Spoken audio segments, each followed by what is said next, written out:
Bagaimana ketika kebenaran itu benturan dengan pejabat-pejabat yang korup, yang salah, dengan hukum-hukum pemerintahan yang salah itu gimana? Ini langsung kalau wajah hadisnya.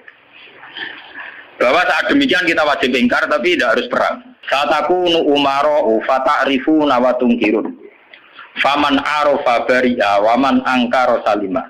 Walakin man rodiya wataba. Qalu afala nuqatiluhum qala la ma sallab. Ini panduan saat kita sebagai orang soleh ngadepi pejabat-pejabat yang nakal. Saat aku bakal ana sapa umaro, pira-pira pemimpin, pira-pira amir, pira-pira pemimpin. Pemimpin ini bisa pejabat, bisa pemimpin kultural, pemimpin ormas, wae pemimpin umaro jamu amir.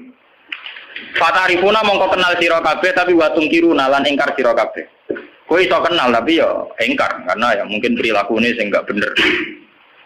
Faman arafa bariya. Faman mongko te sapane wong arafa gelem kenal sapa man bariya, mongko bebas sapa man. Maksudnya kenal ya terus iso milah-milah mana yang baik, mana yang buruk. Waman disapani wong angkaro iku ingkar sapa man, salima mongko selamat sapa man. Kowe ra kenal bupati atau gubernur atau pejabat sing korup sing nakal. Iku sing ingkar selamat. Lah sing ra selamat sapa? Melane mati korupsi ini iku. Walakin man rodiya wata. Walakin man rodiya, tetapi nek sing ra selamat yo rido cocok wa tabah ya anut wah cocok pinten to. Mergo untuk bagi bagian.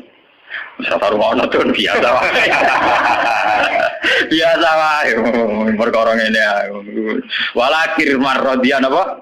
Fataba. Lah ini anti ke Nabi. Beliau yaitu tadi ikut mayoritas.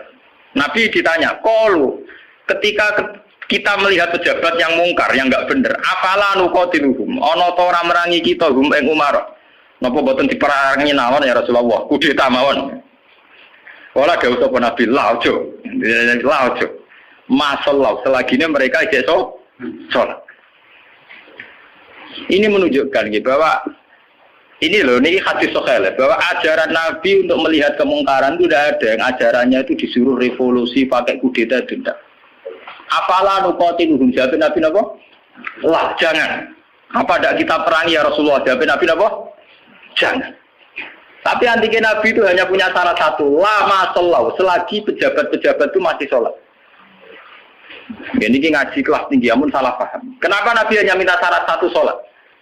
Bagi seorang Nabi, selagi dunia ini masih ada orang sujud kepada Allah, masih menjaga konstitusi agama yang berupa sholat, yang disembah masih Allah, itu masih normal. Mungkin pejabat itu punya kesalahan, dia korupsi, dia menggenjot rakyat, dia apa. Tapi selagi dia sholat, kata Nabi itu tidak boleh revolusi. Nah itu kan menjadi misteri. Apa kira-kira alasannya Nabi kok hanya bersyarat lama sholat selagi masih sholat? Bagi seorang Nabi, bagi seorang ulama, bagi seorang wali, selagi makhluk yang di dunia ini masih bertautan dengan langit, bertautan dengan Allah, berhubungan dengan Tuhan, itu masih dianggap normal. Masih dianggap normal. Bukan benar loh ya, normal. Artinya seorang Nabi itu tidak jagal-jagal amat ketika seorang yang nakal itu masih sholat. Seorang yang zina masih sholat. Karena masih sholat itu artinya masih ngaku eksistensi Tuhan. Nah, tapi korupsi kan menyengsarakan rakyat. Korupsi itu menyengsarakan rakyat dalam konteks rakyat yang nggak punya ketahanan. Karena misalnya APBD dikorupsi bupati sehingga tidak ada pembangunan Bantul atau Sleman atau negara mana.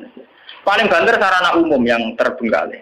Tapi masyarakat yang punya ketahanan hidup secara baik, dia punya pertanian yang baik, punya perdagangan yang baik, itu pejabat korupsi hanya dia dosa saja dengan Tuhan, karena rakyatnya punya ketahanan sendiri. Kalau kita sudah miskin, pejabatnya korup, kita tambah miskin, karena kita kayanya menggantung kebijakan negara, misalnya lewat BLT, lewat sarana umum, lewat pekerjaan massal. Tapi kalau kita sudah kaya, pejabat korupsi itu hanya salahnya dia dengan negara, tidak punya akibat ke kita, karena kita sudah kuat. Pejabat korupsi salah, sampai dengan salah. Tapi jangan katakan bahwa korupsi sumber segala bencana, enggak. Sumber segala bencana adalah saat individu cara hidup tidak sehat, cara berekonomi tidak sehat. Ingat itu, dalam aturan Islam, kullukum ra'in, bahwa kalian pemimpin pada diri sendiri. Saat diri sendiri kita tidak kuat, dengan kesalahan orang lain kita rentan. Bahkan saat dimiskin, tanpa dimiskin kami, kita sudah miskin. Madun rawat ana sing miskin, miskin dhewe. Roken rawat ana sing miskin, miskin Jika Nabi kalau nyurati raja-raja ya kamu masuk Islam. Setelah Islam kamu selamat. Itu Nabi tidak ada syarat bahwa kamu harus menjadi rakyat saya, pengikut saya itu enggak.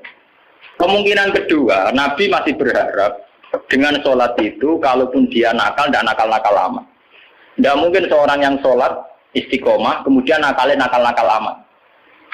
Karena tidak mungkin dengan kekuatan sholat itu kemudian menjadikan perzinaan menjadi kebutuhan. Menjadikan minum menjadi kebutuhan. Paling aksiden. Kelebihannya orang sholat, kalaupun dia zina itu aksiden. Tidak kuat ngempet, kecelakaan. Apa nyabu, tidak kuat ngempet, kecelakaan. Dia tidak akan menjadikan kecelakaan atau kesalahan kayak zina minum sebagai kebutuhan.